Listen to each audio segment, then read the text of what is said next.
Hi friends, education for all channel में आप सभी का हार्दिक स्वागत है। हम कर रहे थे अध्याय 16। इसमें आज हम करेंगे पाचित उत्पादों का अवशोषण। क्या है, शुरू करते हैं आज की क्लास। अवशोषण वह प्रक्रिया है जिसमें पाचन से प्राप्त उत्पाद यांत्रिक म्यूकोसा से निकलकर रक्त या लसिका में प्रवेश करते हैं।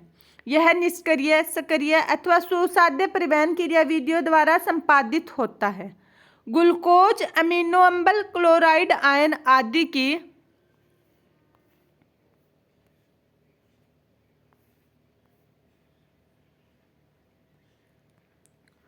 थोड़ी मात्रा सरल विसरण प्रक्रिया द्वारा रक्त में पहुंच जाती है।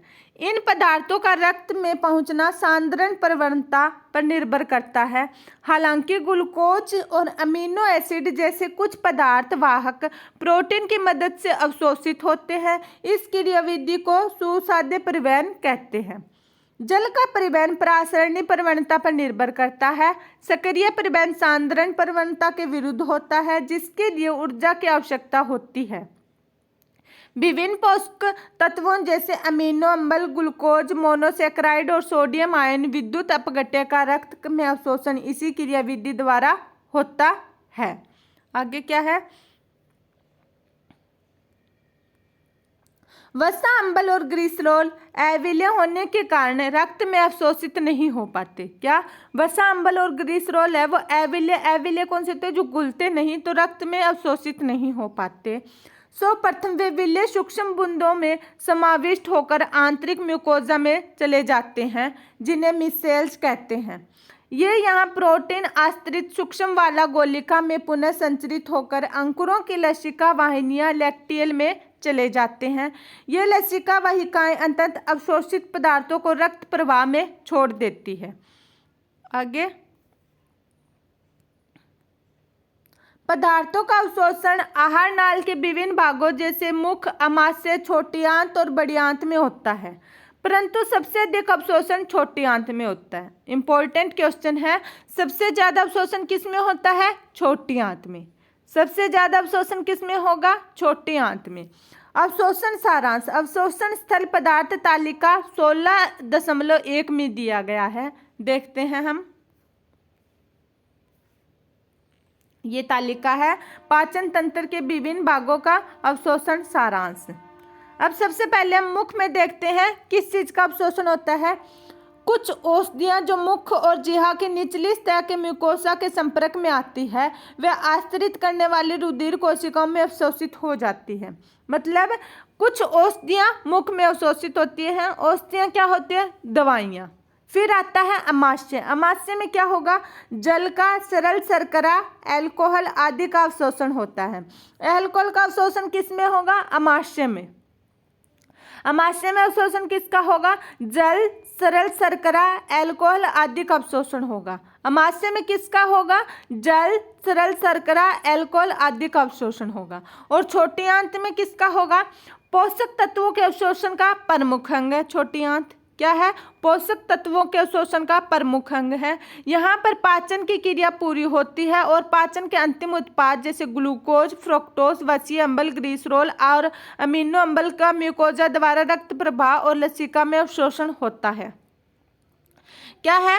पाचन का अंतिम उत्पाद क्या है? ग्लूकोज, फ्रक्टोज, वसीय अम्ल, ग्लिसरॉल और अमीनो अम्ल का म्यूकोजा द्वारा रक्त प्रवाह और लसिका का अवशोषण होगा।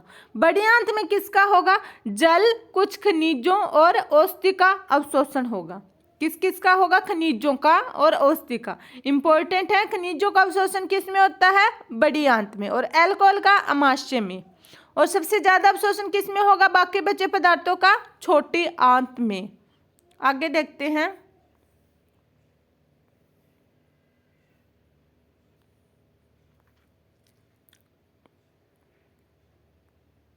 अवशोषित पदार्थ अंत में ऊतकों में पहुंचते हैं, जहां वे विभिन्न क्रियाओं के उपयोग में लाए जाते हैं। इस प्रक्रिया का स्वांगीकरण एसिमिलेशन कहते हैं। पाचक अवशिष्ट मलाशय में कठोर होकर संबंध मल बना जाता है, जो तांत्रिक प्रतिवर्ती न्यूरल रिफ्लेक्स क्रिया को शुरू करता है, जिसे मल त्याग की इच्छा पैदा होती है। और मल द्वार से मल का बहिक्षेपण एक ऐच्छिक क्रिया है जो एक बृहत कर्मानुकुंचन गति से पूरी होती है। आगे, पाचन तंत्र के विकार मतलब डिसऑर्डर और अनियमितताएं। पाचन तंत्र के विकार और अनियमितताएं को देखते हैं। आंतरनलिका का शोथ जीवाणु और विषाणु के संक्रमण से होने वाला एक सामान्य विकार है।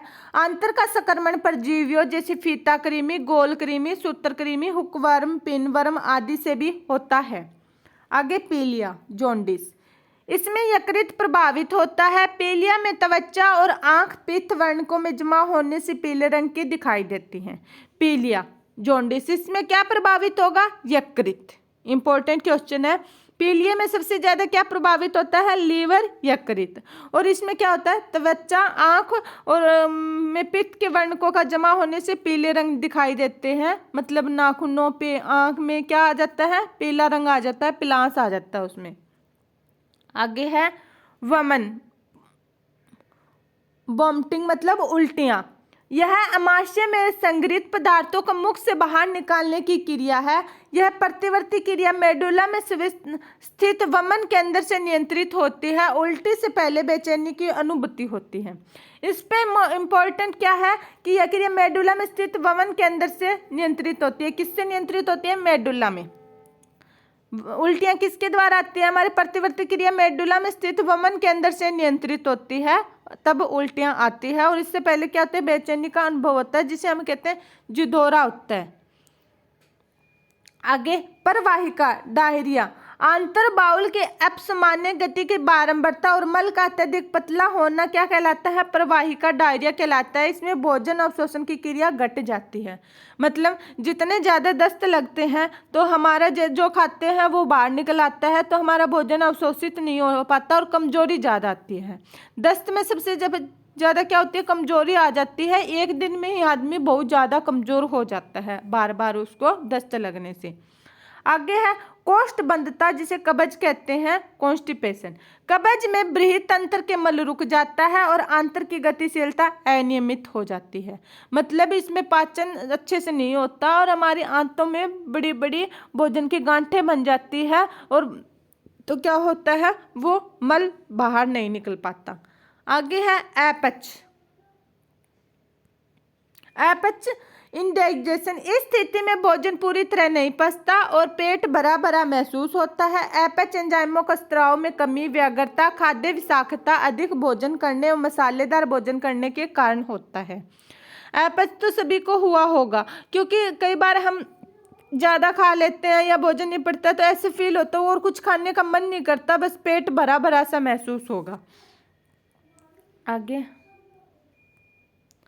आहार में प्रोटीन संपूर्ण आहार, कैलोरी की अपर्याप्त मात्रा, कुपोषण दक्षिण एवं दक्षिण पूर्व एशिया, दक्षिणी अमेरिका तथा पश्चिम के एवं मध्य अफ्रीका के अनेक कम विकसित क्षेत्रों में विस्तृत समस्या है।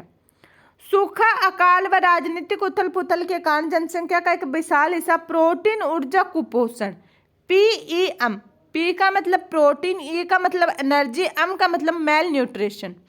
प्रोटीन ऊर्जा कुपोषण, प्रोटीन एनर्जी मेल न्यूट्रिशन से प्रभावित हो सकता है। बांग्लादेश में मुक्ति युद्ध अथवा 80 के दशक में इथियोपिया में भयंकर सूखे का कारण ऐसा हो चुका है। PEM शिशु एवं बच्चों को प्रभावित करता है तथा मरासम एवं क्वाशियोकर रोग उत्पन्न करता है।